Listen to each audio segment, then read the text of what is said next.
과제는 그 다음에 시간이 나면 좀 더 확인을 하겠습니다. 형규아, 연산은 기본적으로 같은 타입의 피연산자 간에만 수행이 됩니다. 그래서 타입이 다른 경우 강제적으로라도 타입이 맞춰져야 동일한 타입이어야지만 계산이 돼요. 그렇기 때문에 그 형반한 캐스팅이라고 하죠. 캐스팅에 대해서 한번 알아보라고 과제를 냈었고요. 그렇게 어려운 부분은 아니기 때문에 간단하게 문제 한 번씩 풀어보면서 내용을 좀 보겠습니다.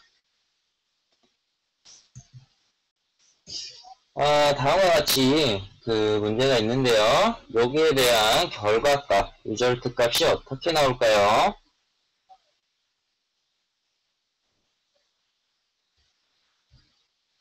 아시는 분 바로 쳐주세요.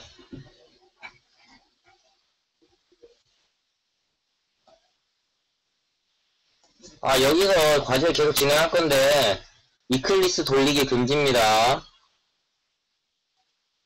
머리로만 보세요.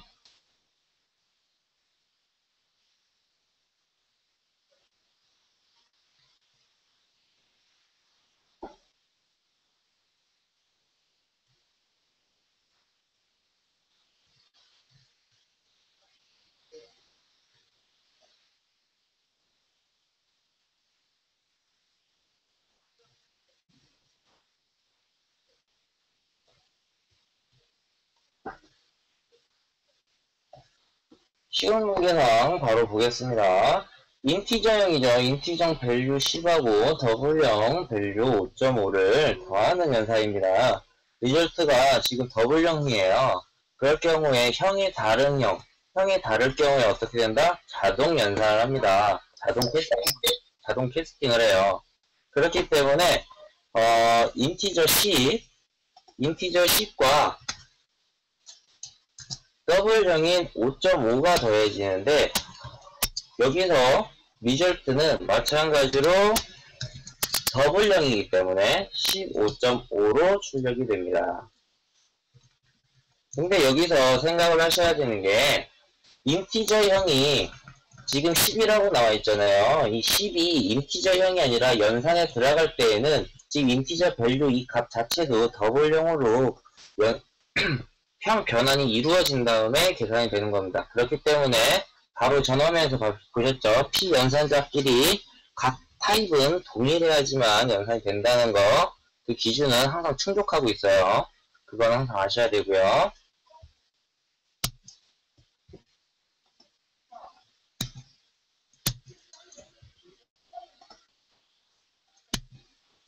다음 문제입니다. 보시고 확인해 보세요.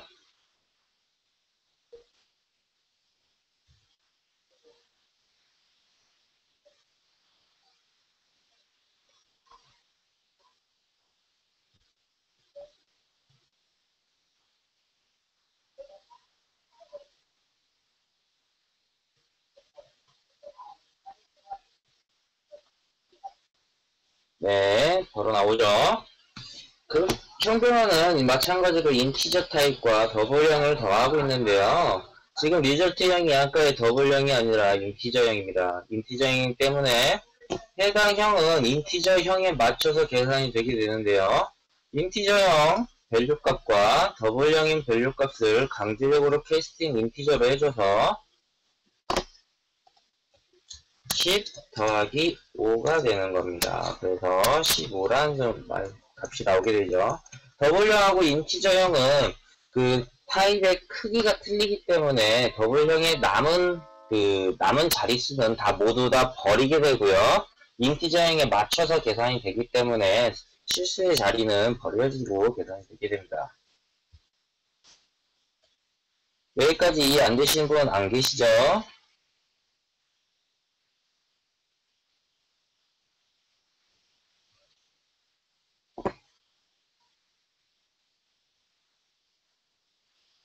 지금 화면 하나만 나가고 있지 않나요?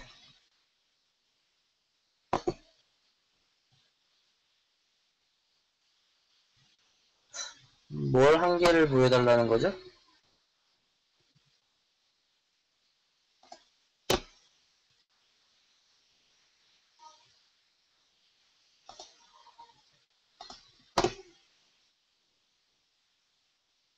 아, 그래요? 딴 거 하는 게 없는데. 메신저만 켜놨어요. 아, 그 다음 넘어가겠습니다. 오늘 나가야 될 진도가 많아요. 다음 문제예요. 한번 보고 답을 출력해 보세요.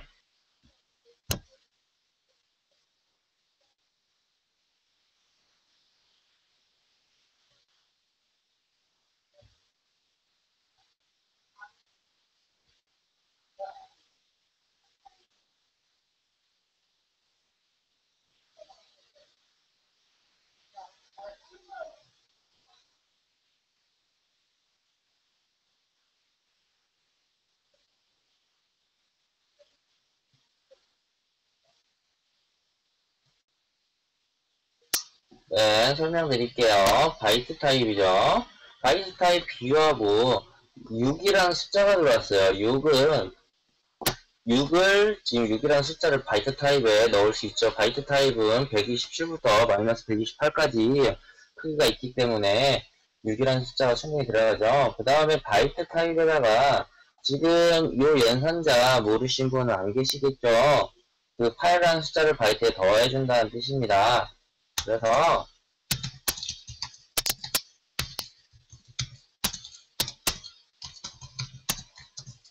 요거랑 동일하죠. 근데 지금 여기에서는 8이라는 숫자가 있는데요. 이거를 지금 여기에서는 값을 넣어주는 개념이고요. 여기에서는 연산을 하는 개념이에요.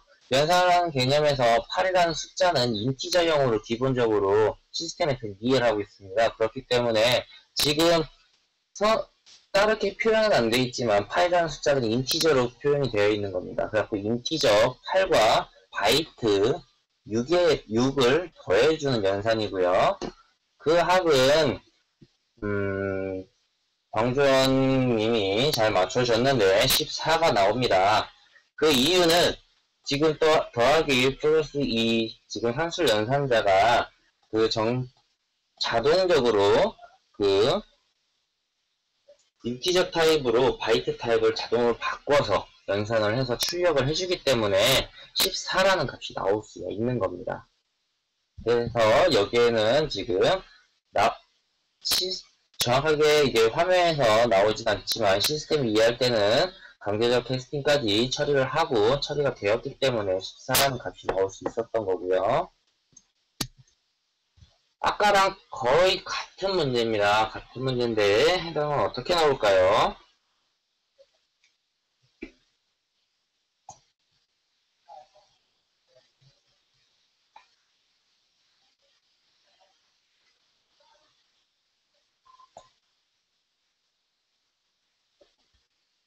네, 아직 답이 안 나왔어요.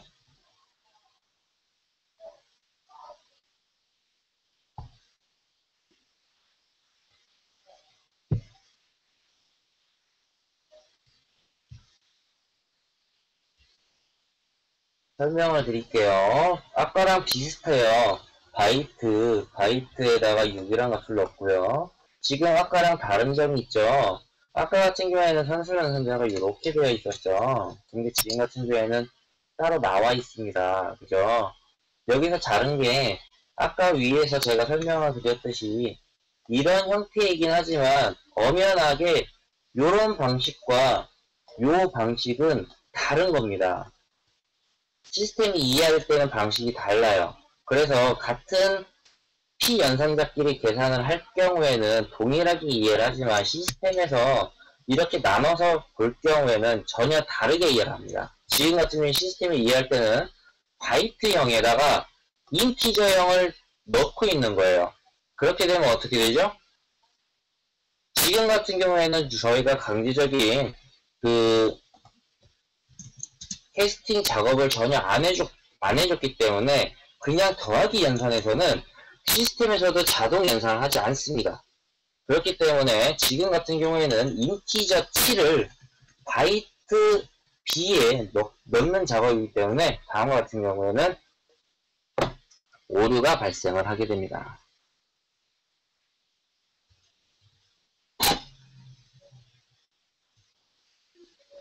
네.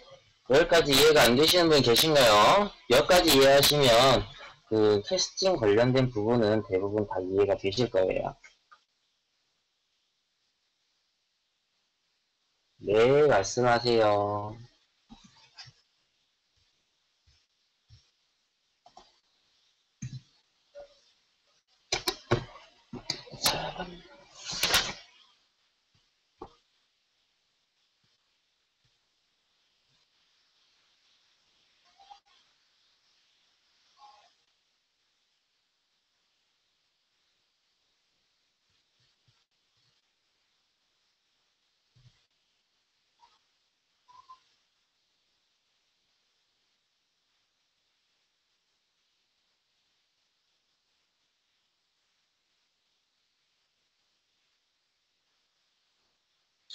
아, 이 부분을 정확하게 인식을 못하셨군요. 네네네.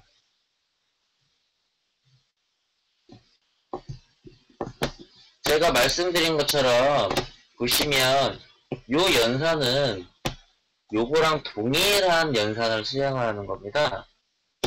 아, 제가 여기다 바이트라고 썼네요. 죄송해요.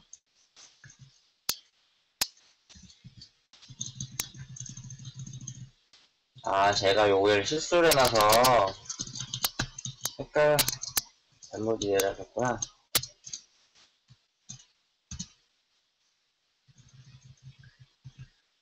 아, 이렇게 쓰면 오류가 나겠죠?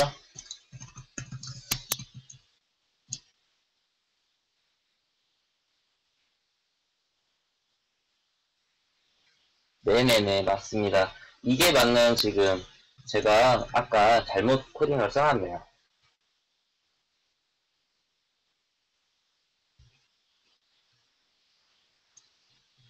아, 네. 그럼 다음 넘어가겠습니다. 분명히 여기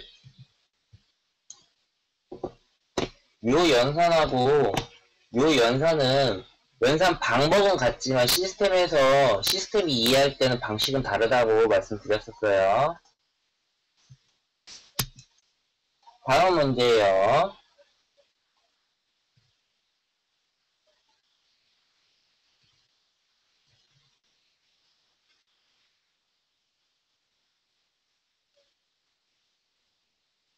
네, 맞습니다. 아까 설명한 거랑 동일하고요. 더블형만 아닐 뿐 인티저형하고 바이트형이 있고요.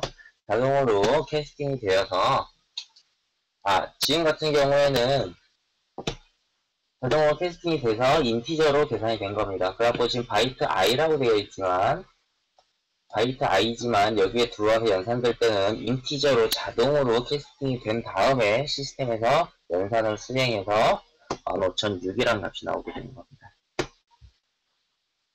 이해되셨죠?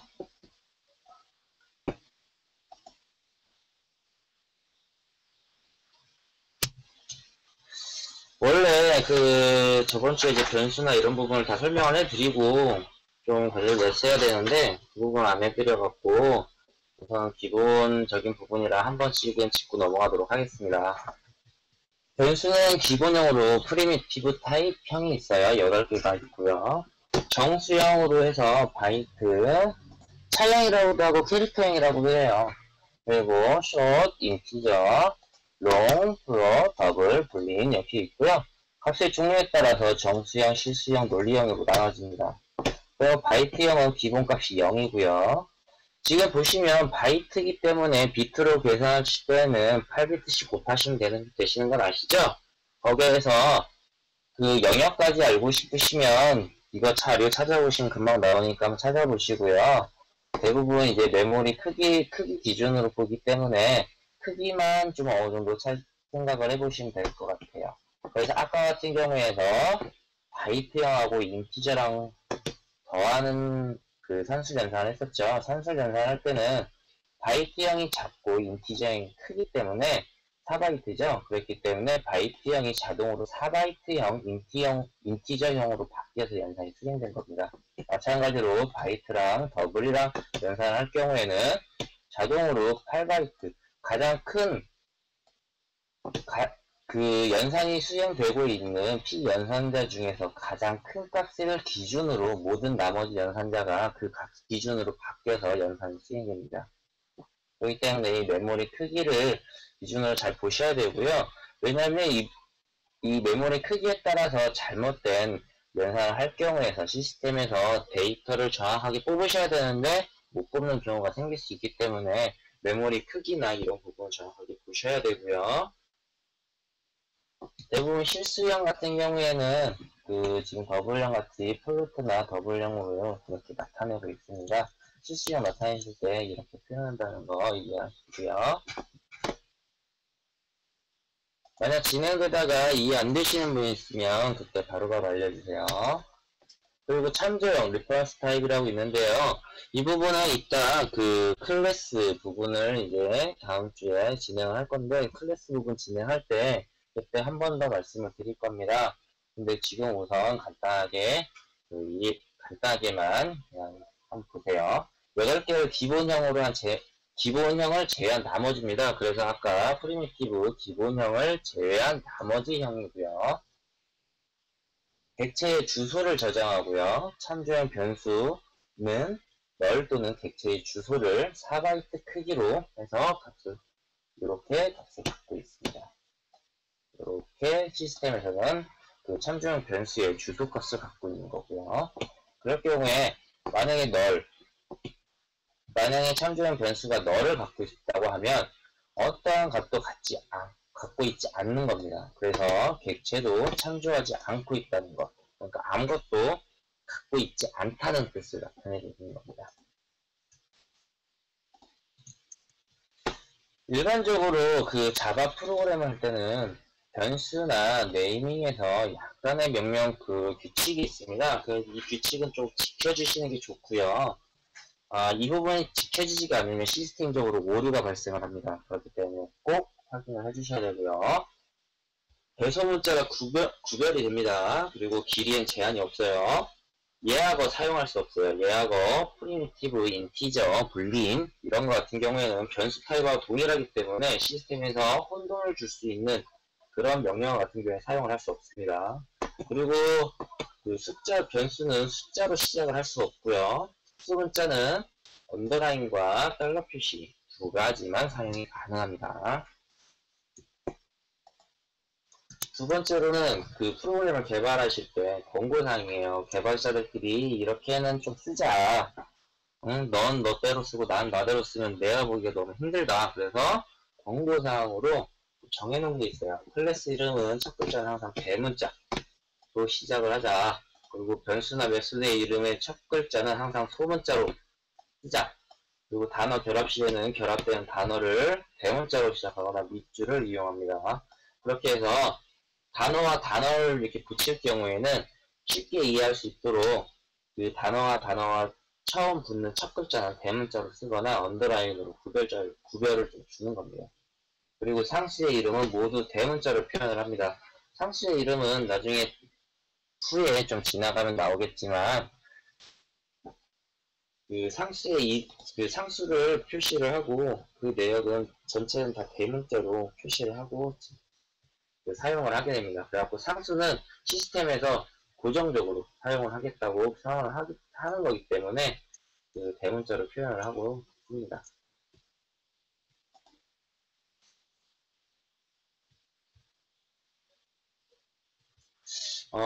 지금 저렇게 쓰는 거는 별로 좋진 않는 것 같네요. 상대방이 딱 봐도 이게 구별이 쉽게 되는 변수가 가장 좋은 거고요. 그리고 추가적으로 하나 더 말씀을 드리면 보안적인 측면에서는 상대방 이렇게 지금 권고사항으로는 많은 사람들이 같이 개발할 때는 가장 좋은 방법이고요. 그리고 만약에 좀 기밀성이 요구되는 좀 중요한 프로그램을 한다거나 좀 이렇게 복구화됐을 때 문제가 될 경우에는 그 일부러 변수나 이런 거를 개발자만 알 수 있도록 되게 어렵게, 그러니까 쉽게 유추할 수 없게끔 만드는 경우도 있습니다. 그런 경우는 좀 보안적인 측면을 좀 강화할 때는 좀 그렇게 쉽게 남들이 보고 쉽게 소스를 따라갈 수 없도록 만드는 경우도 있어요. 아까 말씀드렸던 예약어고요. 예약어는 그 시스템에서 기본적으로 지금 저장이 되어 있는 명령어들입니다. 그래서 앞으로 계속 많이 보게 되실 거고요. 요 예약어들은 다음 시간까지 한 번씩 알아봐 주세요. 어떤 명령어들인지. 지금은 하나하나 설명은 안 드릴게요. 지금 기본적으로 범수 범위에 대한 부분이 있는데요. 지금 앞으로 이제 클래스 부분에 이런 데 나갈 때 좀 이렇게 얘기를 할 때 혹시 헷갈리는 부분이 있으실 수도 있을 것 같아서 정리를 한 거고요. 클래스를 하나 선언을 했을 경우에 인티저, 인스턴스 변수라고 합니다. 클래스에 상단에 위치를 하고 있고요. 어디서나 쉽게 그냥 클래스 안에서 사용하는 변수라고 생각을 하시면 돼요. 그래서 클래스 여행에 선언되는 거고요. 그리고 인스턴스 생성할 때 만들어지는 건데 인스턴스는 독립적인 저장 공간을 가지기 때문에 클래스를 새로 선언을 할 때마다 별도의 공간에 정보가 저장이 되는 그런 변수를 인스턴스 변수라고 합니다. 그리고 스태틱 앞에 있는 변수랑 조금 다르죠. 스태틱이 붙어 있어요. 이 변수는 클래스 변수라고 하거든요. 이 클래스를 여러 개를 선언하든 수십 개를 선언하든 간에 이 동일한 클래스에서는 같이 쓰는 겁니다. 그래서 지금 해당하는 CV라고 해서 클래스 베리어블을 나타내는 건데요. 같은 지금 베리어블 클래스잖아요. 이 베리어블 클래스를 여러 개를 선언하든 수십 개를 선언하든 간에 CV라는 변수는 딱 하나만 존재를 하는 겁니다. 그리고 지금 IV라는 인스턴스 변수는 내가 선언하는 개수만큼 생성이 돼요. 그래서 각각의 다른 값이 저장될 수가 있는 거고요. 클래스 변수 같은 경우에는 수십 개를 내가 선언한다 해도 단 하나만 선언이 되어 있는 겁니다. 그렇기 때문에 값도 딱 한 군데만 저장이 되는 거고요. 그 다음에 클래스 안에는 메소드가 있고요. 메소드 안에는 지역 변수라는 메소드 변수가 있습니다. 로컬 베리어블이라고 부르고요. 메소드 변수는 이 메소드가 시스템에서 처리된과 동시에 블럭을 벗어나면 해당 블럭을 이것이라고 하거든요. 지금 이렇게 큰 가로가 있죠. 큰 가로가 이제 지역 변수가 선언된 이 메소드 블록 안에서만 살아있는 겁니다. 그래서 메소드 블록을 벗어나면 이 값은 자동적으로 없어지게 돼요. 그래서 여기에서 연산을 하고 이 값이 계속 가지고 있어야 되거나 이 클래스가 살아있는 동안에 계속 있어야 되는 값이면 인스턴스 변수로 선언해서 사용을 하시거나 하셔야 됩니다. 아니면 여기 안에서만 처리를 하면 메소드가 끝남과 동시에 여기에 있는 변수는 사라집니다. 그래서 영역을 나와보면 위에 있는 영역은 클래스 영역, 아래에 있는 영역을 메소드 영역이라고 합니다.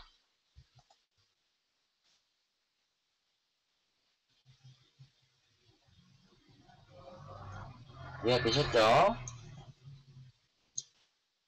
그래서 간단히 말씀드리면 이렇게 클래스 변수와 인스턴스 변수, 지역 변수를 나타내고 있고요. 아까 설명드린 것과 같이 그거를 아까 위에 있는 이 정보를 그냥 간단히 표로만 나타내는 거고요.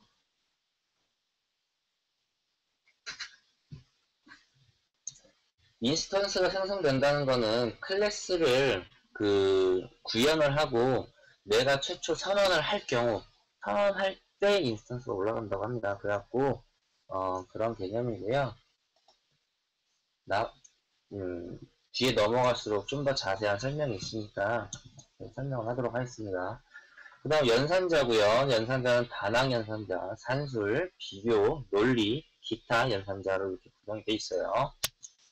단항 연산자 많이 보셨죠? 증감 연산자예요. 그래서 연산자를 어느 위치에 놓는가에 따라 값이 달라져요.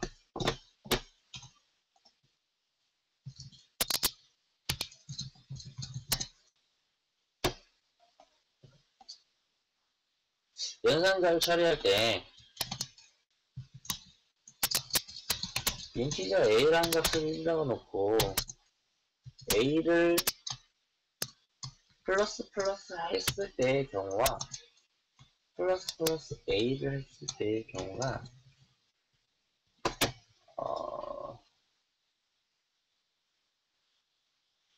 아, 이게 너무 작아서 보기가 힘드시죠?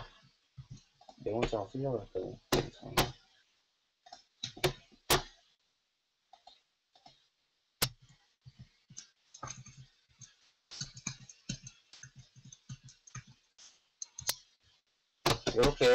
이렇게 썼을 때랑, 이렇게 썼을 때랑, 어느 위치에 연산자가 있느냐에 따라 다른데요.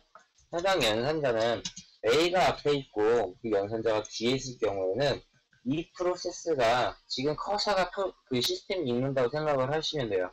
순차적으로 진행을 해요.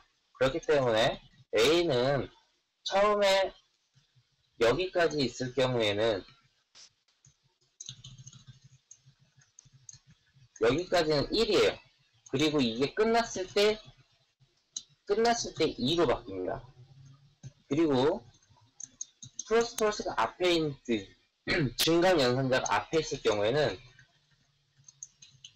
먼저 1을 더해놓은 뒤에 먼저 1을 더하기 때문에 A가 둘 다 똑같은 2예요. 값은 둘 다 2지만 연산하는 그 순서가 다른 부분이기 때문에 포문이나 이런 부분을 할 때 내가 먼저 내가 더하기를 먼저, 그러니까 1이라는 값을 먼저 더해줄 것인지 아니면 연산이 끝난 후에 1을 더해줄 것인지 그런 부분이 좀 다르게 됩니다. 그래서 연산자의 위치에 따라서 값이 달라진다는 거고요. 값이 달라지는데 결과적으로 프로세스가 다 끝났을 때는 동일한 거죠.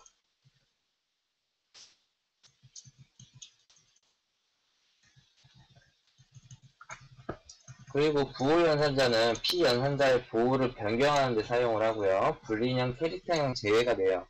왜냐하면 불린형과 캐릭터형은 그 부호 연산자를 쓸 수가 없잖아요. 부호 연산자는 쉽게 얘기해서 더하기 빼기 음수, 양수를 바꿔주는 역할을 하는 거거든요. 그 바꾸는 역할인데 불린형이나 캐릭터형은 더하기 빼기 그 부호 비트 자체가 없기 때문에 연산을 할 수가 없습니다. 그래서 제외가 되는 거고요.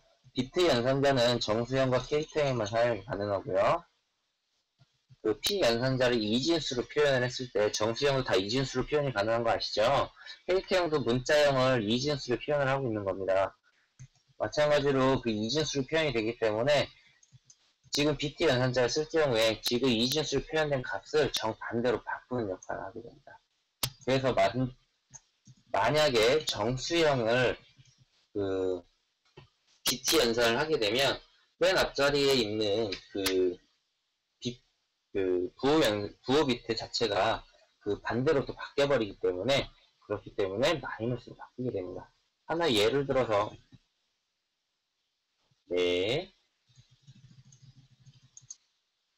하나 예를 들면 만약에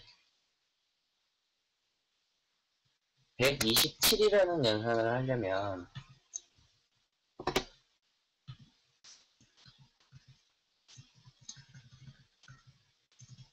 이게 5세 맞나요? 127일 경우에 BT 연산자를 할 경우에 정반대로 바꾼다고 그랬잖아요.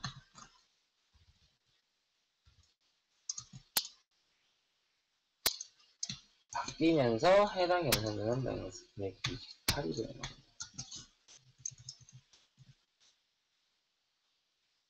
이렇게 바뀌는 거고요.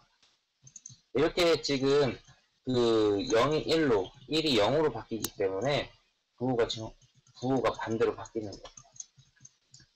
그리고 논리 부정 연산자는 느낌표현한데요. 불린형에서만 사용이 가능하고요.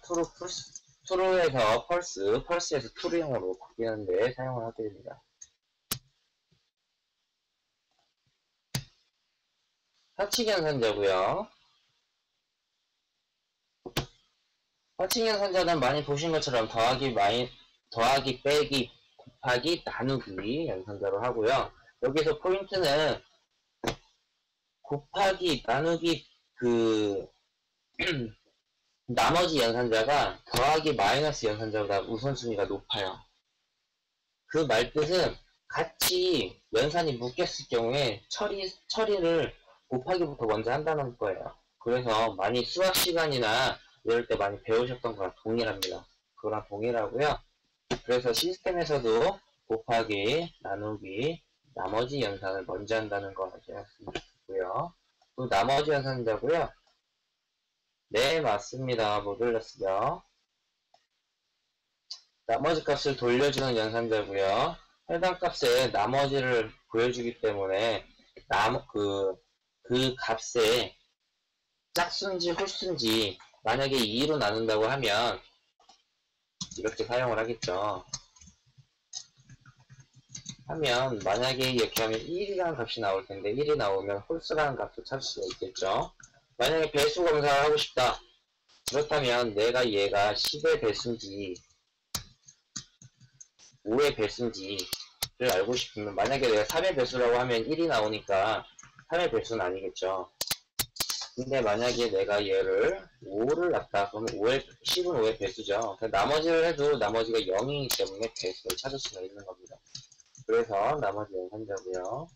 쉬프트 연산자는 쉽게 많이 쓰진 않아요. 좀 빠르다고는 하는데 눈에 보이질 않기 때문에 쉬프트 연산자는 그렇게 많이 사용을 하지 않지만 해당 연산자에 대해서 간단히만 말씀드리면 정수형 변수에 사용을 하고요. 오른쪽으로 이동 시 2로 나눈 가 동일합니다. 왜냐면 이진수의 값은 만약에 이렇게 있을 경우에서 내가 오른쪽으로 한 자리를 더 이동을 할 경우 한 자리가 밀리겠죠? 이렇게 그럴 경우에 내가 한 자리 원래 여기에 있었는데 이쪽으로 넘어갔잖아요. 그렇기 때문에 2의 배수 여기는 2의 배수기 때문에 여기에서 2로 나눈 값과 동일해지는 겁니다. 마찬가지로 왼쪽으로 올라갈 경우엔 내가 이 자리에서 내가 앞으로 한 자리가 더 올라갔어요. 내가 앞으로 한 자리가 더 올라갈 경우에 2의 배수기 때문에 내가 한 자리를 더 올라간 만큼 2의 n승만큼 올라가게 되는 겁니다. 그래갖고 올라간 만큼 위의 자리는 옮기죠. 이 부분을 나타낸 거고요. 한 번씩 읽어보시면 되고요. 프로그램 개발하시거나 이럴 때 크게 많이 나오는 부분이 아니라서 넘어가도록 하겠습니다. 그래서 비교 연산자고요. 많이 보셨죠? 어느 쪽이 큰지, 어느 쪽이 크거나 같은지를 나타나는 거고요. 불리형하고 참조형에는 사용을 할 수가 없어요. 왜냐하면 불리형 자체가 배수 비교를 할 필요가 없이 참과 거짓으로 이미 그 결과를 나타내고 있기 때문에 사용할 수가 없는 겁니다. 등가 비교 연산자고요. 등가 비교 연산자는 두 개의 P 연산자가 같은지 혹은 다른지를 나타내고요. 그 P 연산자에 저장되어 있는 값이 그 다른지를 비교하는 것이므로 참조형을 포함한 모든 작용에 사용이 가능해요. 왜냐하면 불리형도 true, false 두 가지 값이 있기 때문에 true랑 false가 같은지 다른지를 구별할 수 있겠죠. 그렇기 때문에 등가 비교 연산자에는 모든 값을 사용할 수 있습니다. 그리고 참조형 변수는 값을 비교하는 게 아니라 그 참조 변수의 주소값을 비교를 하는 겁니다. 등가 비교 연산자가 수행을 할 때요. 그렇기 때문에 참조형 연산자에서 equal이라는 메소드를 사용을 해서 내용 값을 비교할 경우에 equal이라는 값을 사용을 하게 됩니다.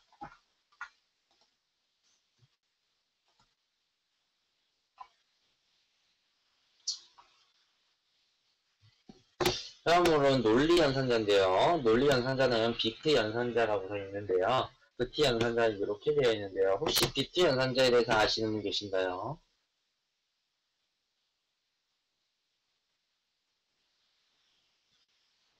지금 빈칸이 있는데 같이 채워보도록 하겠습니다. 비트 연산자는 비트로 계산을 하는 거예요. 그래갖고 x와 y를 1비트씩 놓고 값이 1씩 들어왔을 때 두 개의 값을 연산을 할 경우입니다. 지금 같은 경우에는 둘 중에 하나라도 1이 있으면 1이라는 값을 나올 수가 있어요. 요 연산을 하는 연산이고요. 그렇기 때문에 x, y 중에서 둘 중에 어느 곳이라도 1만 있으면 2라는 값을 도출합니다. 요 비트 연산이고요. x, y가 둘 다 0이기 때문에 얘는 값이 0이 나오겠죠. 얘 같은 경우에는 둘의 값이 같아야 돼요. 둘의 값이 같아야지, 그러니까 둘의 값이 같고 1일 경우에만 값을 나타내는 겁니다. 그렇기 때문에 1의 값, 네, 밖에 설명해주고 있어요. 그렇게 해서 얘 같은 경우에는 두 개가 같은 값이 1이기 때문에 1이라는 값이 나오고요. 두 개는 같지 않기 때문에 0. 두 개도 같지가 않죠. 00은 두 개가 같지만 1이 아니기 때문에 0이라는 값이 출력이 됩니다. 이거는 지금 그 값을 역으로 돌리는 건데요. 그 두 개의 값이 같을 경우에는, 그러니까 두 개의 값이 동일한 값이 나올 때에는 0의 값을 나타내고요. 두 개의 값이 만약에 다르면 1을 뽑습니다. 역연산이라고 보시면 돼요. 두 개의 값이 다르기 때문에 1이 나오고요. 두 개의 값이 같기 때문에 0이라는 값이 나옵니다. 이렇게 연산, 이진 비트의 연산을 수행하는 것을 비트 연산자라고 하고요. 다음과 같이 이렇게 처리를 하게 됩니다. 그 논리 연산자 많이 보셨죠? AND하고 OR랑 동일한 기호예요. AND, OR고요. AND가 OR 연산자보다 우선순위가 높습니다. 그 이유는 기본적으로 AND 연산이 더 빠르기 때문에 그래요. 왜냐면 맞는지 안 맞는지 그것만 판단을 하면 그 이하의 그 계산을 할 필요가 없기 때문에 그렇기 때문에 우선순위가 높아요. 가장 빨리 처리할 수 있는 걸 먼저 처리하기 때문에. 그래서 아래 내용은 위와 똑같은데 이 내용은 당연히 아실 거라 생각을 하고요. 넘어가도록 하겠습니다. 만약에 모르시면 얘기하세요. 사망연산자가 있습니다. 연산이 그렇게 복잡하지 않을 경우 그냥 이 부분을 쓰고 하면 연산 식이 계속 좀 쓰는데 좀 오래 걸리잖아요. 기본적으로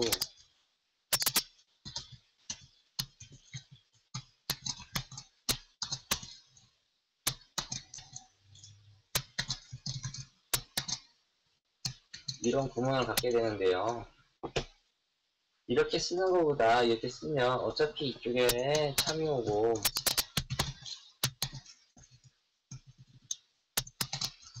걸리잖아요. 이거랑 마찬가지인 겁니다. 조건식을 앞에다 넣어주고요. 조건식에 대한 물음표를 써주고 앞에다가 참일 때 뒤에다가 거짓일 때에 내가 출력해야 되는 부분이나 산수식을 넣어주면 그대로 연산을 하게 돼요.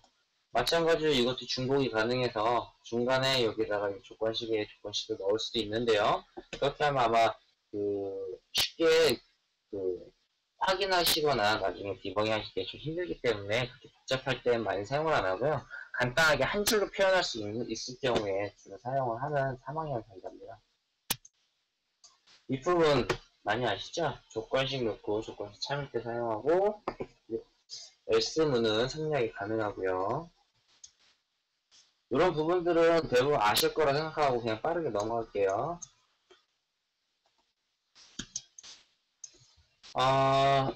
스위치 케이스문인데요. 스위치 케이스문은 다음과 같은 형태로 되어 있어요. 근데 이런 케이스로 되어 있는데 그 조건식이 들어가고 이 조건식하고 이 값이 맞을 경우 브레이크문으로 멈추게 되는 겁니다. 근데 여기서 제가 질문 하나 할게요. 만약에 브레이크문이 없을 경우는 어떻게 될까요? 이렇게 브레이크문이 없을 경우에 값 A에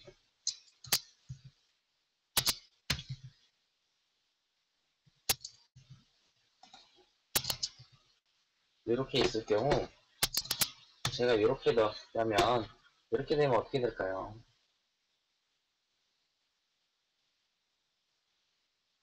이렇게 될 경우에 브레이크문이 없으면 이 문에서 멈추지 못합니다. 그래서 케이스 1이 맞기 때문에 케이스를 들어와요. 들어와서 해당 이쪽에 있는 구문을 처리를 합니다. 처리를 하는데 여기서 브레이크문이 없기 때문에 일반적으로는 내가 여기에다가 브레이크문이 있으면 2루에서 브레이크문이 오면 내가 여기에서 이와 같게 처리하고 브레이크문을 해서 스위치문 밖으로 빠져나가요. 구문 자체가. 근데 만약에 내가 지금 1이라서 브레이크문이 없다. 그럴 경우에는 다음으로 또 넘어갑니다. 그냥 1이 맞는지를 여기서 다시 비교를 해요. 2가 2니까 아니죠. 디폴트문은 여기에서 디폴트로 실행을 합니다. 여기까지 내려왔으면 디폴트 당연히 실행을 해요. 그렇기 때문에 여기에 있는 문까지 실행을 합니다. 여기 문도 실행을 하고 여기 문도 실행을 하는 거예요. 그 다음에 여기 브레이크 문이 있기 때문에 여기에서 브레이크를 해서 나가게 되겠죠.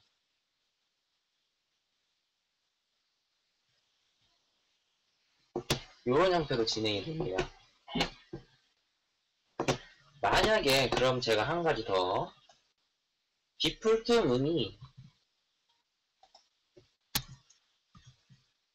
맨 위로 올라가면 어떻게 될까요?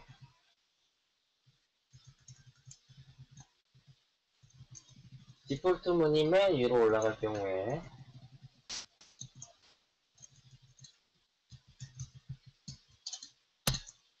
디폴트 문이 맨 위에 올라갈 경우에는 디폴트 문은 무조건 수행을 합니다. 그렇기 때문에 디폴트 문에 들어와서 브레이크 문이 있기 때문에 이렇게 멈춰버리겠죠. 그래서 끝나요.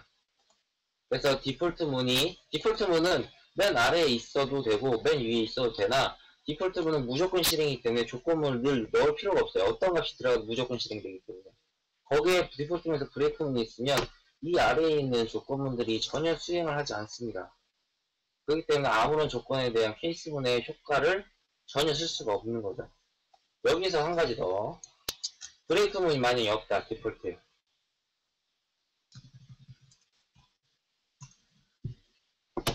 이렇게 될 경우에는 1이라는 값이 들어왔는데 디폴트는 무조건 실행한다 그랬어요. 실행합니다. 브레이크 문이 없어요. 다시 내려와요. 1이 있죠. 1에 수행하고 브레이크 문 걸리죠. 여기서 나갑니다. 그렇기 때문에 두 가지를 같이 실행을 해요. 그리고 한 가지 더 말씀을 드리면 모두에게 브레이크 문이 다 없다. 이렇게 해도 오류는 안 납니다. 시스템에서. 만약 이렇게 될 경우에 어떻게 될 것 같으세요?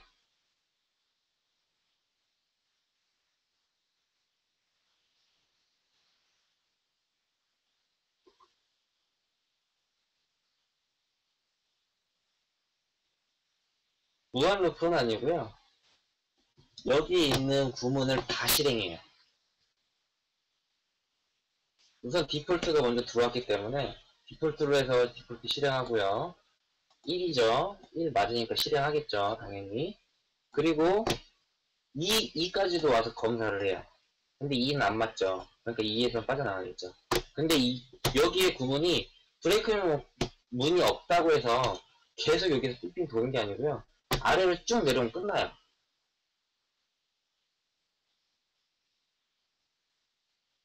포문하고 다른 개념, 포문이 아니기 때문에 스위칭이기 때문에 수직으로 쭉 내려오면 끝나요.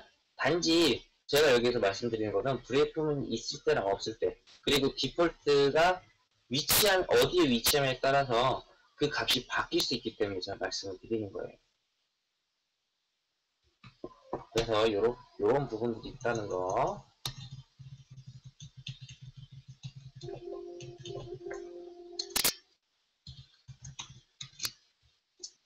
알아두세요. 근데 기본적으로 이런 형태로 쓰지 디폴트를 위로 올리는 경우는 거의 없어요.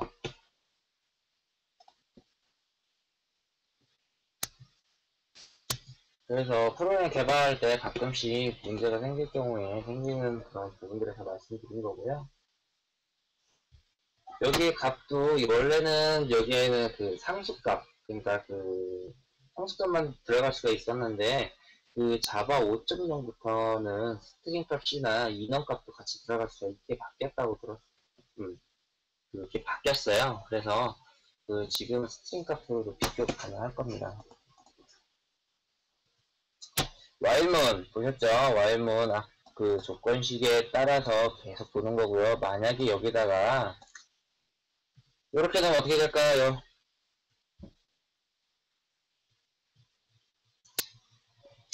1을 넣나 2를 넣나 동일합니다. 그렇기 때문에 무한 루프가 돌아요. 왜? 항상 참이니까. 여기에서 돌아요. 돌고 다시 돌아요. 근데 얘가 true야. 또 맞잖아. 또 돌아요. 또 왔는데 또 참이야. 또 돌아요. 계속 돕니다. 무한 루프예요. 그렇기 때문에 무한 루프를 사용할 때는 실시간으로 무언가를 체크해야 되거나 계속 시스템을 뭐 주기적으로 체크해야 되는 부분 경우에는 사용을 하는데 이런 부분은 좀 조심하셔야 되고요. 무조건 참일 경우에는 무조건 무한 루프로 빠집니다. 이런 부분 조심하셔야 되고요. 그 두 와일문인데요. 제가 여기에서 와일문에 대해서 정확한 구문하고 그 와일문하고 그 사용 방법은 대부분 아실 것 같아서 차이점을 쓰려고 제가 넣어놓은 거예요. 그래서 와일문은 내가 먼저 조건을 비교를 하고 그 다음에 그 조건에 맞은 연산을 하는 방식이고요. 두 와일은 우선 내가 해당 그 프로세스를 실행을 해요. 내 연산이 있을 경우에 여기에 내가 연산 결과가 있을 경우에 연산 결과를 우선 처음 한번 실행을 하고 그 다음에 조건식을 비교해요. 여기서 안 맞으면 여기서 빠지는 거고요. 그렇기 때문에 가장 큰 차이점은 와일문은 조건이 맞을 때만 한번 실행을 하는데 얘는 조건이 안 맞아도 조건이 그 다음에 있죠. 연산이 끝난 이후에 있어요. 그래서 무조건 한 번은 실행을 한다는 거예요. 그래서 말씀드리면 와일은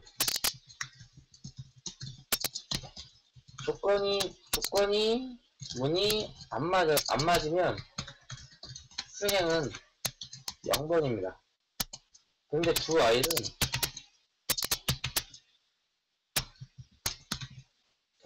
조건문이 안 맞더라도 수행을 해요. 그렇기 때문에 수행 횟수는 한 번을 해요. 조건이 안 맞더라도. 그래서 이 부분이 가장 커요. 차이점이. 그래서 이 부분 알려드리려고 한 거고요. 아까 말씀드린 것처럼 브레이크는 현재 문에서 가장 가까운 스위치문이나 반복문을 벗어나는 데 사용을 해요. 그래서 만약에 중복되어 있는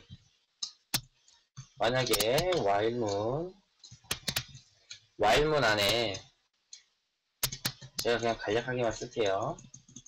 와일문 안에 또 와일문이 있어요. 만약에 이렇게 돼 있을 경우에 내가 여기서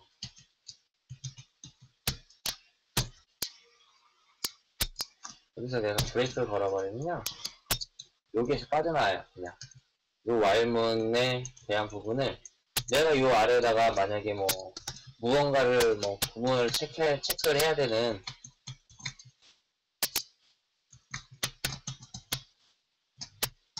if문이 있다 하더라도 브레이크문을 만나면 그냥 이 와일문을 벗어납니다.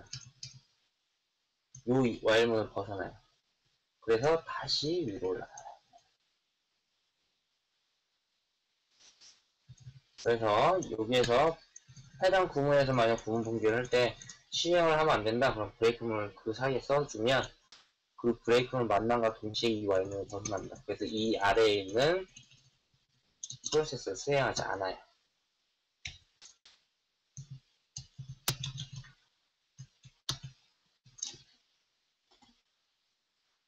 그리고 컨티뉴문은 브레이크문하고 비슷한데 반복문 끝으로 진행 중에 이제 반복문 내에서만 사용을 할 수 있는데 반복문 진행 중에 컨티뉴를 만나면 반복문 끝으로 이동을 해요.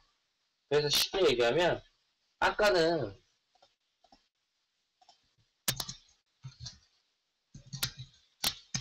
와일문 안에 와일문이 있을 때 여기에서 시행문이 있겠죠. 시행문을 쭉 처리를 하다가 만약에 시행문 여기도 있고 여기도 있어요.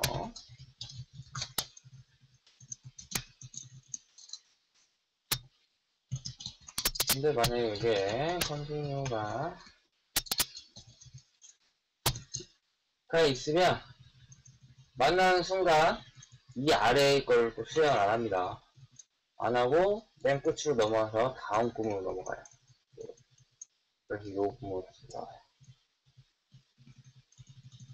브레이크문 같은 경우에는 브레이크가 걸림과 동시에 이 와일문을 아예 벗어나요. 그래서 상위 와일문으로 넘어가요.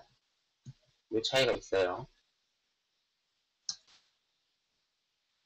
이해가 되시나요?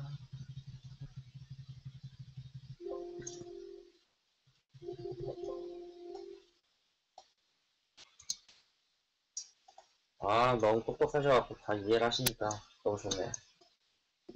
그럼 배열이에요, 배열. 즉, 제가 다 알고 계시는 거 제가 한 번 더 설명하고 있는 거죠? 알고 있으셔도 그냥 한 번만 더 들어가 주세요. 혹시 개발을 하면서 가장 간단한 부분에서 많은 실수를 하기 때문에요. 배열의 특징입니다. 배열은 기본 데이터형, 객체, 배열 등의 데이터를 저장할 수 있어요. 데이터만 저장하는 게 아니라 객체도 저장할 수 있고 배열을 저장할 수 있어요. 배열은 최초 생성된 이후에는 길이를 수정할 수 없습니다. 그리고 배열 속성 변수는 랭스로 알 수 있죠. 그리고 배열의 데이터는 인덱스로 접근하고요. 그리고 시작 인덱스는 0이고 마지막 인덱스의 길이는 랭스 길이의 마이너스 1입니다. 그 이유는 0부터 시작하기 때문이죠. 그래갖고 배열은 서로 다른 데이터형으로 저장이 될 수가 없습니다. 배열의 선언과 생성이고요. 배열의 선언은 대괄호를 붙이면 해당 변수는 배열이라고 선언을 하는 겁니다. 그리고 배열을 할 때는 배열의 선언은 참조 변수 공간을 확보하는 거예요. 그러니까 내가 배열을 사용하기 위한 그 공간의 일정 부분을 내가 요 정도 내가 쓸 거야 라고 미리 선언을 해놓고 있는 겁니다. 그런데 참조 변수 공간을 확보한 거지 데이터가 들어갈 수 있는 공간을 확보하는 그 개념하고는 달라요. 참조 변수가 들어갈 수 있는, 그러니까 배열이 만약에 선언된 배열, 그러니까 생성된 배열이 들어갈 수 있는 공간을 확보했다고 느끼셔야 돼요. 알고 계셔야 돼요. 그렇기 때문에 생성이 되지 않은 객체에는 데이터를 저장할 수 없습니다. 그 다음에 배열을 생성해야만 데이터를 저장할 수 있는 공간이 만들어져요. 이 참조 변수에 배열을 생성하면 데이터가 들어가는 겁니다. 소스 코드를 보면 이렇게 이렇게 선언하는 게 배열을 선언하는 거죠. 그리고 이렇게 new 객체로 그 배열을 생성을 하는 걸 이렇게 구문을 쓰는 걸 배열을 생성한다고 합니다. 네, 배열 변수를 선언을 하고요. 선언된 변수에 배열을 생성하는 겁니다. 그래서 배열을 선언하는 방법은 굉장히 많이 있어요. 인티저에 처음에 그냥 값을 넣어서 그 배열을 선언하는 방법도 있고요. 객체로 생성을 해서 넣는 방법이 있습니다. 지금 간단하게 이렇게 보이지만 시스템 내부적으로는 이렇게 처리합니다. 스트링 값이고요. 스트링도 마찬가지로 이런 형태 수행을 하고요. 인티저 같은 경우는 숫자이기 때문에 펜타곤표로 묶지 않지만 그 스트링형은 스트링이기 때문에 펜타곤표로 다 묶어줘요. 마찬가지로 스트링 객체로 넣을 수 있고요. 여기다가 있네요. 이렇게 객체로 넣을 수 있고요. 마찬가지로 킴이나 탁을 넣을 때 이런 형태로 시스템에서 인식을 해서 객체를 생성해서 넣는 겁니다. 그래서 지금 보시면 스트링 객체인데 스트링 배열로 네임을 선언을 하고 뮤 스트링 객체를 새로 선언을 해서 그 안에다가 뮤 스트링으로 킴이나 탁을 스트링 배열 객체로 다시 선언을 해서 그 배열 객체를 배열에 넣는 이렇게도 사용이 가능하다는 걸 나타내는 거고요. 배열 선언과 할당을 나눈 케이스인데요. 일반적인 개발자들도 많이 헷갈려요. 어느 부분이 선언이고 생성이고 할당인지가. 그래서 부분이 좀 편하게 써놨고요. 이렇게 인티저 배열로 어레이라는 변수를 선언한다. 어레라는 변수에 뮤 객체로, 그러니까 인티저 객체로 새로 4개의 공간, 4개의 배열을 갖고 있는 인티저 객체를 생성한다 뜻이고요.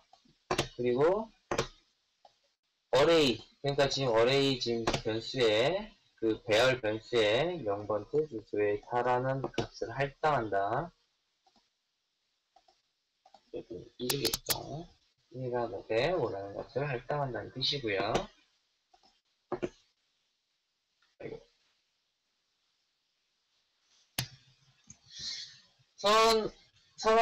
선언을 하고 생성과 할당을 같이 할 수도 있어요. 어레이 선언 동일하죠. 근데 지금 이 두 부분을 합쳤습니다. 그래서 이 객체를 선언할 때 지금 4, 5, 6, 7을 같이 선언을 하는 거예요. 여기에 지금 값을 안 넣었다고 해도 값을 넣음과 동시에 여기에는 시스템적으로는 자동으로 이렇게 값이 들어갑니다. 이렇게 들어가죠. 배열이 4개니까요. 이렇게 들어가는 겁니다. 자동적으로. 그래서 배열의 길이가 자동적으로 수학적으로 생성될 때 길이가 할당이 되는 거고요. 마찬가지로 지금 배열을 선언과 동시에 이렇게 값을 할당해 줄 수 있는 겁니다. 근데 시스템적으로는 마찬가지로 이렇게 선언을 해도 시스템적으로는 이렇게 선언해서 인식을 하는 거예요. 그러면 지금까지 쭉 설명을 해드렸어요, 제가.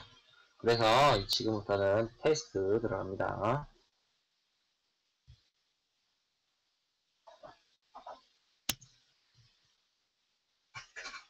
모두 골라주세요. 아까 보이죠?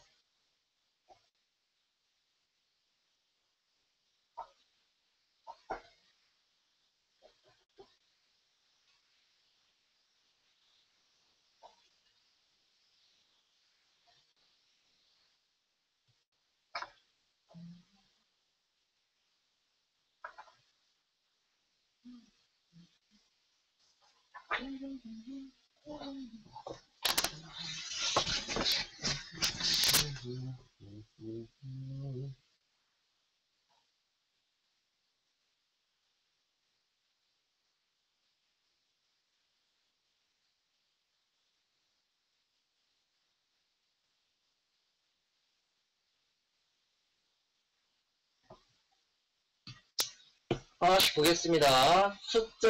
숫자를 앞에 쓸 수 있다고 했어요, 안 했어요? 숫자 앞에 쓸 수 없다고 했습니다. 1번 안 되죠. variable to 베리어블만 썼으면 예약으로 잡혔을 텐데, 이라는 숫자가 붙음으로써 전혀 다른 변수가 됐기 때문에 사용이 가능하겠죠. 마찬가지로 앞에다가 언더라인을 붙였어요. 언더라인을 붙이고 뒤에다가 예약어를 쓰던 뭘 쓰던 얘는 전혀 다른 변수입니다. 그래서 예약어가 아니고 그냥 변수예요. 그렇기 때문에 언더라인 붙여도 되겠죠. 마찬가지로 언더라인 붙이고 숫자 3 쓰고 언더라인 썼어요. 변수에다가 언더라인으로 시작할 수 있다고 얘기했었고요. 첫 번째 자리에 숫자가 안 들어왔기 때문에 4번 쓸 수 있습니다. 그리고 5번 마찬가지로 달러 표시 쓸 수 있다고 그랬죠. 그리고 달러 표시 뒤에 아까 말씀드린 것처럼 예약어가 들어오더라도 달러 표시가 붙음으로써 전혀 다른 변수입니다. 시스템에서 인식할 때 전혀 다른 변수를 인식을 하기 때문에 사용할 수 있어요. 그렇기 때문에 그리고 샵은 아까 특수문자 딱 언더라인하고 달러밖에 사용 못한다고 했습니다. 그러니까 답은 2번.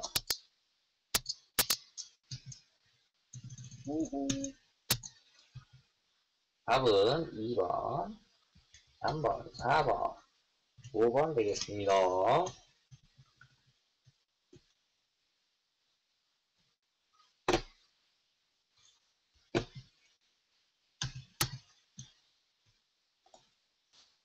이거 많이 헷갈리세요. 배열 초기화 방법으로 잘못된 걸 찾아주세요.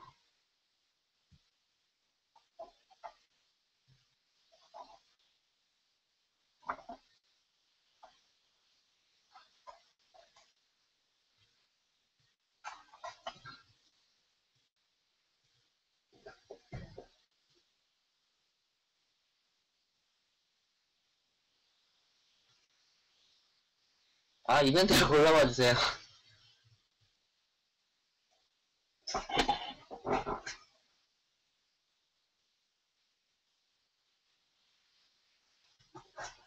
뭐가 틀렸을까요?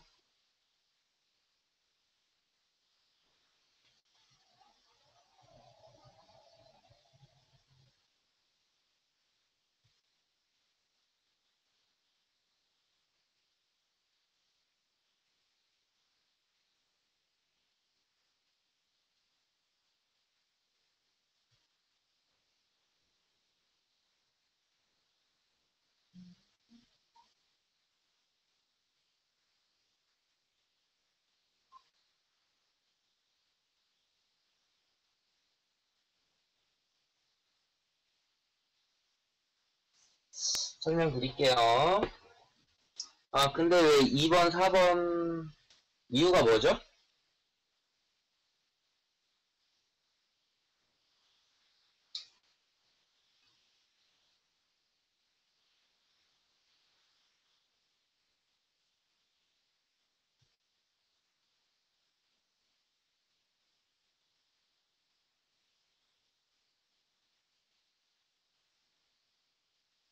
2번은요?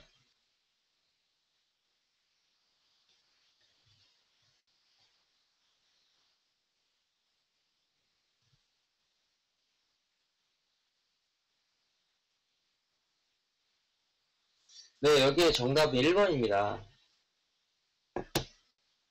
하나씩 설명해 드릴게요. 우선 2번, 정상적인 배열이죠. 정상적인 배열 선언했고요. 같이 값도 선언했습니다. 그래서 같이 값까지 할당까지 끝냈죠. 스트링 어레이라고 문자열이에요.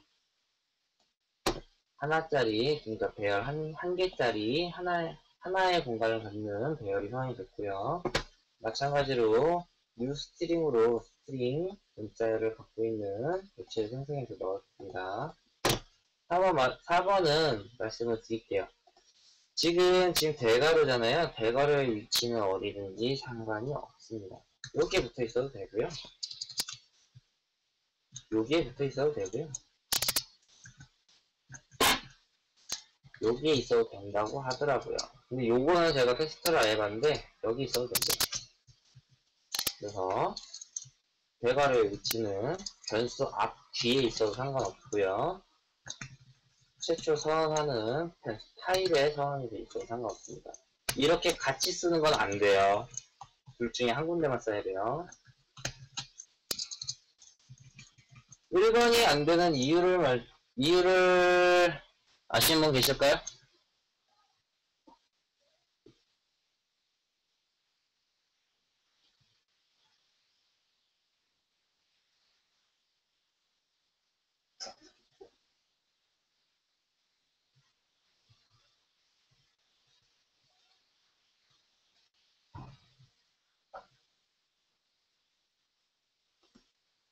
아, 맞네요. 그렇다면 이렇게 쓰면 맞을까요?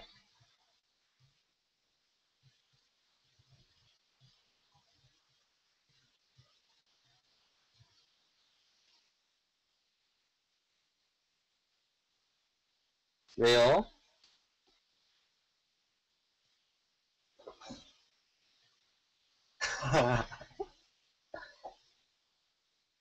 아까 배열을 설명을 할 때 제가 뭐라고 그랬죠?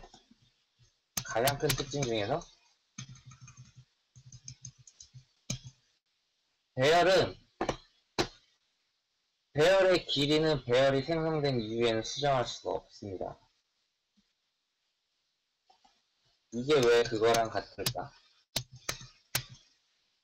여기 보면 선언을 하죠. 그 다음에 객체를 생성해서 이 선언된 그 참조 변수에 넣어주는 거예요. 그러니까 지금 현재는 얘 같은 경우에는 참조 변수가 선언이 됐어요. 하지만 이 데이터가 들어갈 수 있는 이 배열의 데이터가 들어갈 수 있는 공간은 만들어지지 않았어요. 그렇기 때문에 참조 변수일 뿐이지 얘는 배열의 값을 가질 수 있는 데이터의 공간이 없습니다. 그렇기 때문에 값을 선언할 수가 없죠. 그리고 추가적으로는 여기에서 보면 동시에 같이 선언을 해줘요. 왜냐면 사이즈는 최초 선언과 동시에 끝난다고 했잖아요.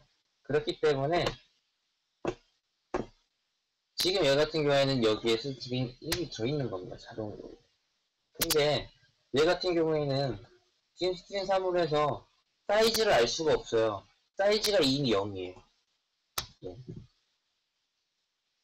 0의 참조 변수 0에 아무것도 없는 상황에서 값을 넣어주는 것도 자체가 잘못됐지만 이미 지금 0으로 값이 아무것도 들어갈 수가 없는 상황에 값을 넣으려고 한 것도 잘못된 겁니다. 그렇기 때문에 1번이 잘못된 거예요. 이해되셨나요?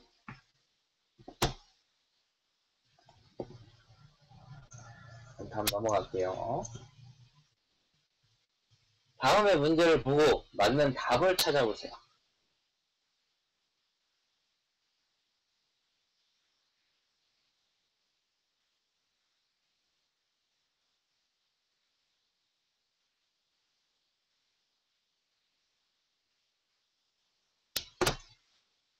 이거 오타.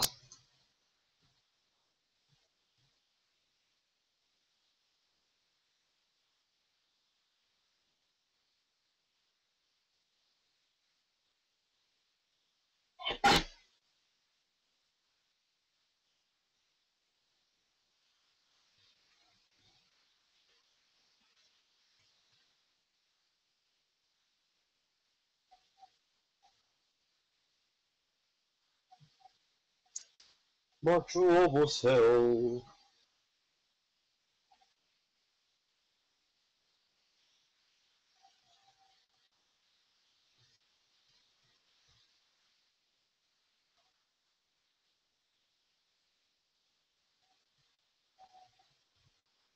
아까 잘 안 들었죠? 그죠? 음, 이거 갑자기 떠는 거예요. equals는 참조 변수의 값을 비교하는 메소드라고 했죠?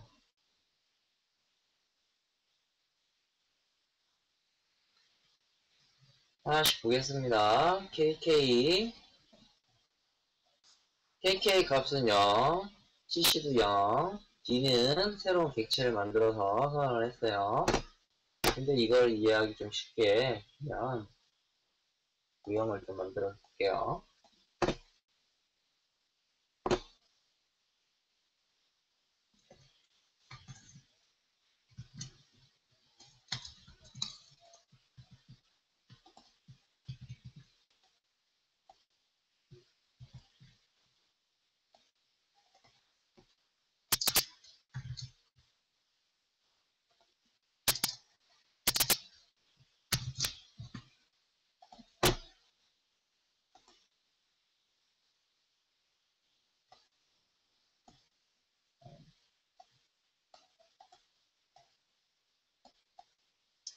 여긴 메모리입니다. 메모리에 지금 0이라는 숫자가 들어있는 거예요. 근데 얼핏 보면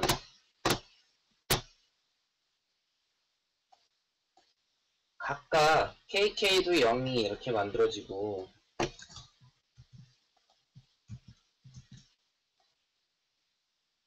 C도 이렇게 만들어질 것 같으잖아요. 마찬가지로 D도 이렇게 각각의 이렇게 각각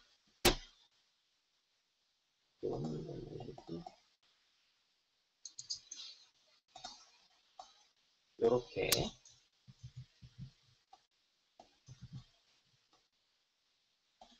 이렇게 표시할 거라 생각을 하는데요.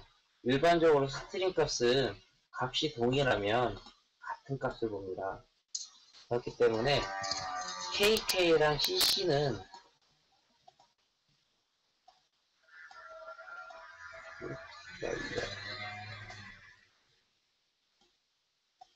이렇게 보고 있어요.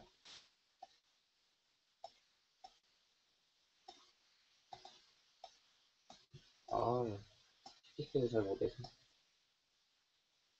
같은 값을 이렇게 보고 있고요.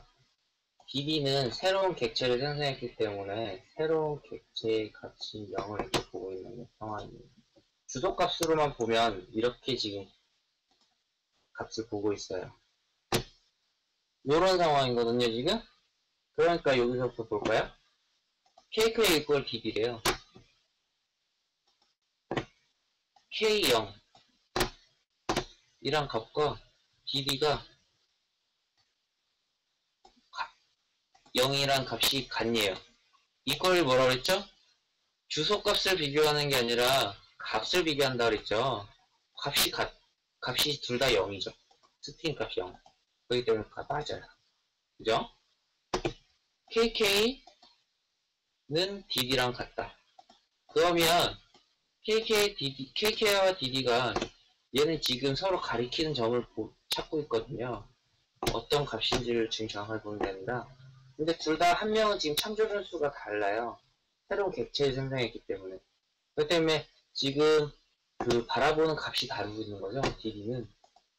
그렇기 때문에 얘는 펄스가 나오겠죠. 얘는 true로 나오고요. 그쵸? cc도 볼까요? kk랑 cc는 동일해요. 선언도 같이 있고요. 그렇기 때문에 둘 다 같은 곳을 바라보고 있어요. 그렇기 때문에 true가 나오겠죠. 마지막으로 kk equal cc는 둘 다 마찬가지로 값을 비교해요. 얘랑 같은 뜻이겠죠. 그렇기 때문에 얘도 true가 나오겠죠. 그래서 유독 다르게 나오는 값 2번이 지금 유독 얘만 펄스가 나오게 됩니다. 그래서 얘만 다른 값이 나와요. 이해가 되세요?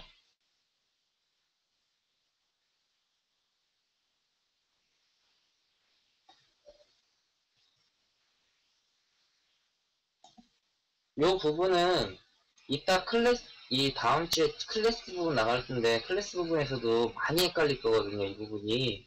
그래서 클래스 부분에서 다시 한번 또 찝을 거니까요. 그냥 우선 좀 이해해 주시고 넘어가겠습니다. 다음 결과는 어떻게 될까요? 너무 쉽죠?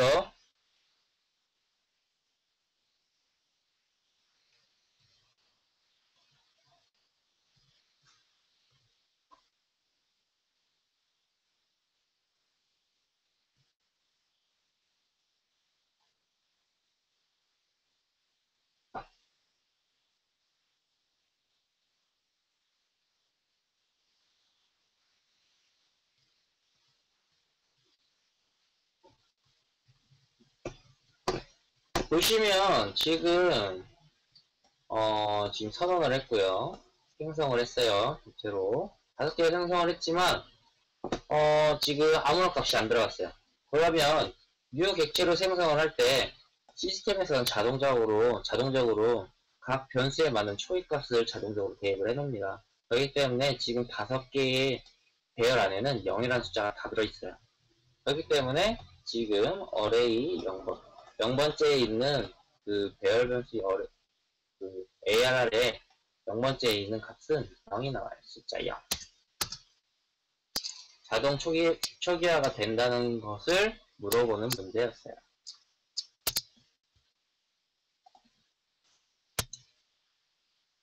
다음은요. 아까까지는 숫자형의 연산이 있는데 지금은 스트링이에요. 어떻게 될까요?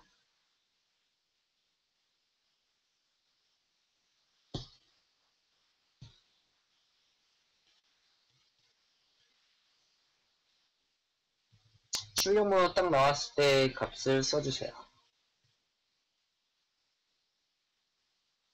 420 플러스 42.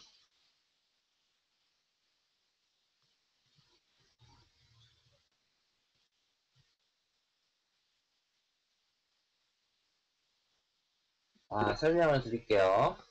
위에는 스트링입니다. 변수 타입이 스트링이죠. 스트링 값으로 해서 420 큰 따옴표로 묶었기 때문에 얘는 숫자가 아니고 스트링 값이에요. 문자열 값이요. 그리고 그 아래가 이 str에다가 지금 42를 숫자죠. 숫자 42를 더해줘요. 이럴 경우는 어떻게 되냐면 스트링이 앞에 있잖아요. 스트링일 때 조금 다른 점이 있는데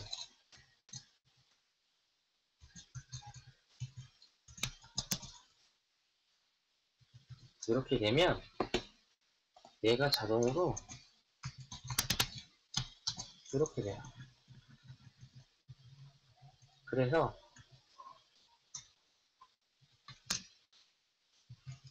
이렇게 출력이 나와요.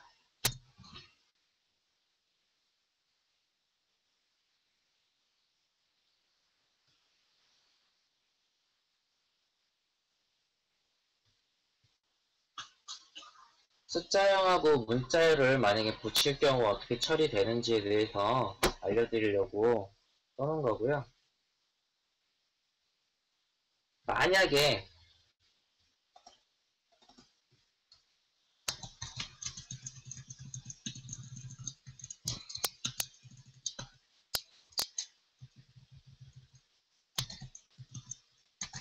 이렇게 하면 어떻게 될까요?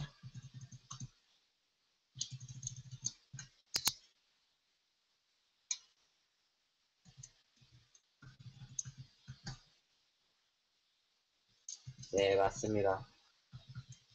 인티저형에다가 문자열을 더할 수는 없어요. 그렇기 때문에 왜냐면 시스템에서는 숫자형을 문자열로 바꿀 수는 있어요. 근데 문자열 숫자형이 있는데 문자열을 숫자형으로 뭘로 바꿀지 몰라요. 그쵸? 42라는 거를 내가 사람이 볼 때는 숫자 42라고 생각하겠지만 시스템에서 볼 때는 그냥 문자열이거든요. 이런 4라는 문자랑 2라는 문자가 같이 있는? 근데 이 문자를 뭘로 바꿔야 될지 모르는 거예요. 그렇기 때문에 오류가 나는 거예요. 아까 전에 있던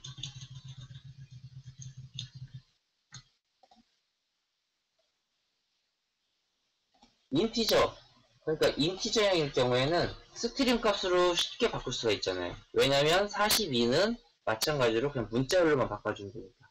그렇기 때문에 숫자형이 앞에, 그 문자열이 앞에 있고 숫자형이 뒤로 붙을 때에는 시스템적으로 자동적으로 강제 캐스팅을 해서 문자열을 붙여주는데 만약에 거꾸로 되어 있을 경우에는 오류가 발생하는 거예요. 이해되셨죠? 다음 문제요. 거의 다 끝났어요.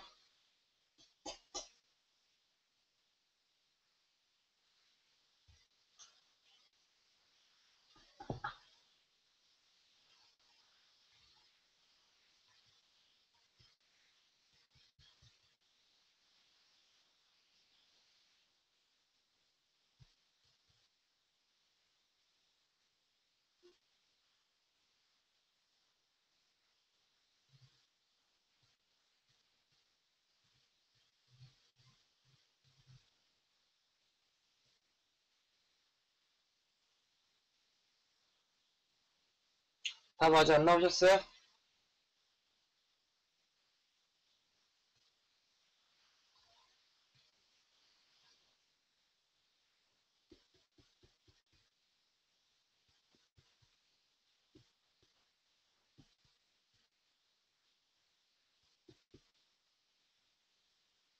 설명드리겠습니다.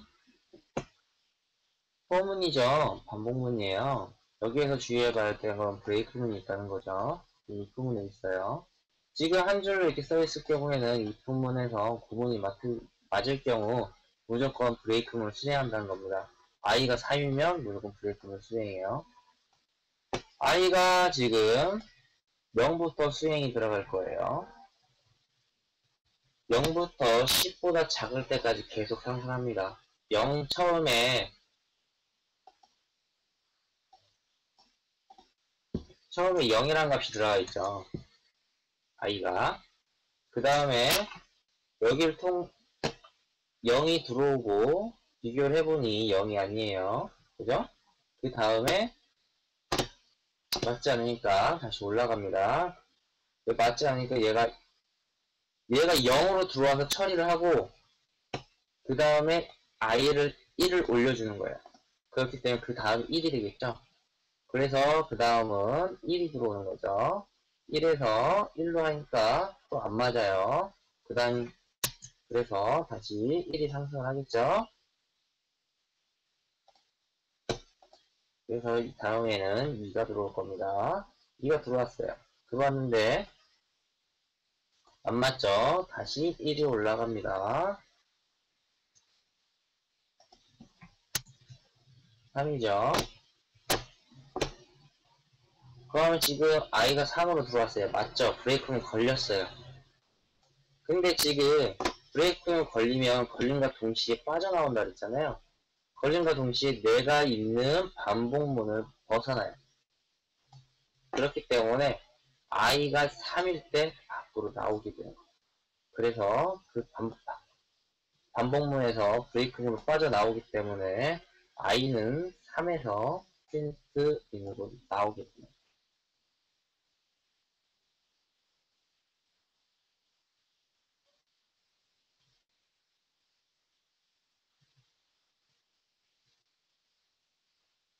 이해되셨나요?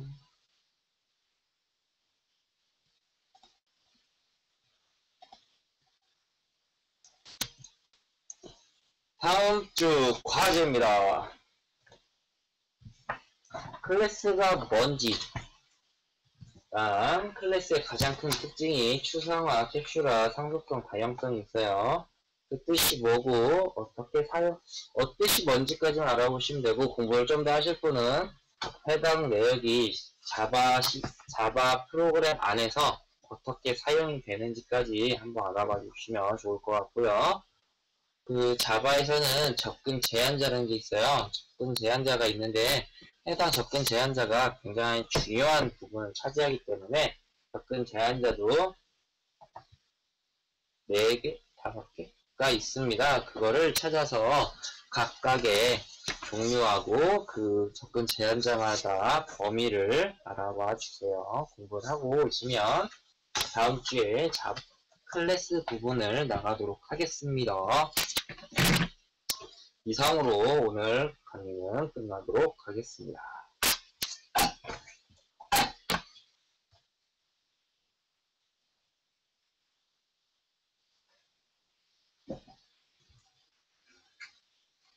언제 발표하세요?